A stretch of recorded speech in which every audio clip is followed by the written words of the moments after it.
Pour améliorer la qualité de vie dans sa maison ou son appartement, il est indispensable de connaître certaines notions, comme le confort acoustique par exemple. Que l'on soit dans la maison des Bertins ou dans l'appartement des Lefort, le bruit peut vite devenir insupportable, être responsable de stress, perturber le sommeil, ce qui peut augmenter le risque de développer certaines maladies. Mais au fait, qu'est-ce que c'est que le confort acoustique? Concrètement, il s'agit de l'absence de nuisances sonores dans son logement. D'ailleurs, chez nous de famille, quels sont les types de bruits que l'on remarque? Tout d'abord, des bruits aériens extérieurs. Dans l'appartement des Lefort, ce sont les bruits des trains. Dans la maison des Bertins, celui des voitures et de la tondeuse à gazon du voisin.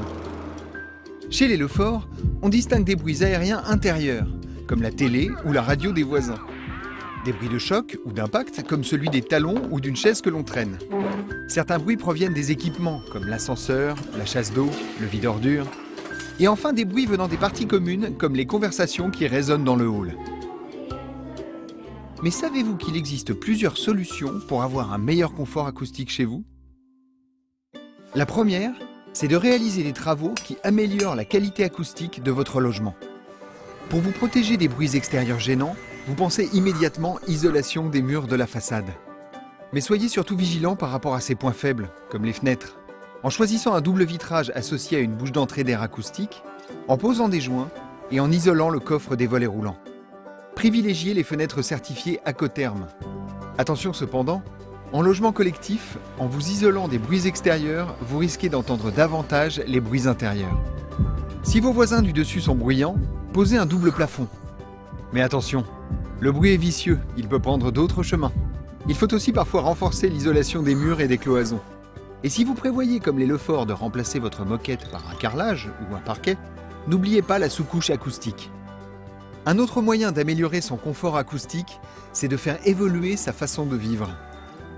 Tenez par exemple, Pierre Bertin peut baisser le son de sa télé, surtout quand ses fenêtres sont ouvertes. Les Lefort peuvent utiliser leur aspirateur et leur lave-linge à des heures raisonnables. Et puis Marie Lefort peut enlever ses chaussures à talons quand elle rentre chez elle.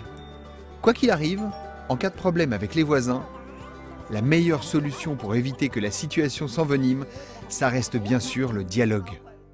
Donc pour résumer, le confort acoustique, ça dépend à la fois de la qualité du logement et du comportement de chacun. Choisir un logement neuf plutôt qu'ancien vous garantit une meilleure qualité acoustique. Et si vous faites des travaux ou que vous achetez, ne négligez surtout pas l'acoustique dans vos choix. Enfin, si vous choisissez un logement certifié par Qualitel, cela vous assure que l'acoustique a été prise en compte lors de la construction ou de la rénovation de votre logement.